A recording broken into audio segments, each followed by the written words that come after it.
लग्नानंतर होईलच प्रेम मालिकेच्या पुढील भागात जबरदस्त ट्विस्ट आलेला आहे। विजयने काव्या समजून नंदिनीला धडक मारलेली आहे आणि नंदिनी जोरात आता जमिनीवरती कोसळलेली असते।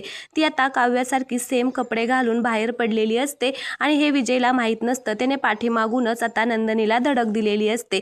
तर इकडे दुसरीकडे आपण पाहतो की आता मानिनी खूपच पॅनिक झालेली असते आणि तिला आता नंदिनीची सुद्धा काळजी लागलेली असते, कारण सुखरूप आता काव्या घरी आल्यामुळे तिला नंदिनीची काळजी लागलेली असते। त्यावेळेस काव्या मानिनीला म्हणत असते की आई प्लीज तुम्ही पॅनिक होऊ नका, ताईला काहीच झालेलं नाहीये, ताई सुद्धा आता व्यवस्थित घरी येईल। आता वसवात्याला मात्र डेंजर धक्का बसलेला आहे।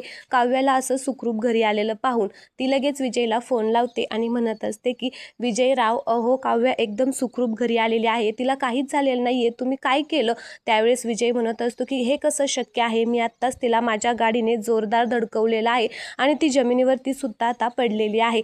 त्यावेळेस वसवात्या म्हणत असते की अहो नंदिनी सुद्धा सेम काव्यासारखे कपडे घालून बाहेर पडली होती, म्हणजे तुम्ही नंदिनीला धक्का दिला? आणि आता तिला सुद्धा आश्चर्याचा धक्का इथे बसलेला आहे आणि विजयला सुद्धा आता जबरदस्त धक्का बसलेला आहे। नंदिनी मात्र आता इकडे पडलेली असते आणि सगळी तिथली जवळपासची लोकांनी आता तिला घेरलेलं असतं आणि आता ॲम्ब्युलन्सला फोन लावलेला असतो। आता तिकडून जीवा सुद्धा आलेला असतो आणि तो हे सगळं पाहत असतो, पण त्याला नंदिनीचा चेहरा दिसत नाही, कारण माणसांनी सगळ्यांनी नंदिनीला असा गोल राऊंड केलेला असतो। तर आता तिथला एक माणूस म्हणत असतो की ॲम्ब्युलन्सला यायला अजून वेळ लागणार आहे, ही पेशंट वाचेल का? आणि त्याच्यात ती प्रेग्नंट पण आहे। आता जीवाला थोडंसं असं आश्चर्य वाटतं, पण आता त्याला नंदिनीचा चेहरा दिसत नाही।